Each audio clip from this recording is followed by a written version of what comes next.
Truk yang bermuat material kerap parkir di bahu jalan yang ada di wilayah Jalan Raya Candidase, Desa Bukbuk, Karangasem.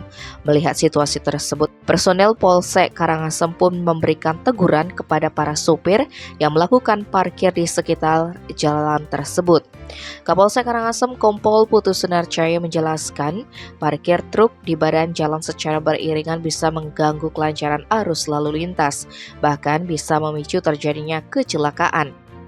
Untuk mengantisipasi hal tersebut, anggotanya memberikan teguran kepada sopir yang memarkir kendaraan di sana. Sejauh ini belum ada sanksi yang diberikan kepada pengemudi. Teguran disampaikan berupa lisan. Para sopir tersebut biasanya parkir di badan jalan wilayah tersebut ketika siang hari dan sore hari. Padahal di seputaran tempat tersebut terpasang rambu-rambu larangan parkir, namun itu tidak diindahkan.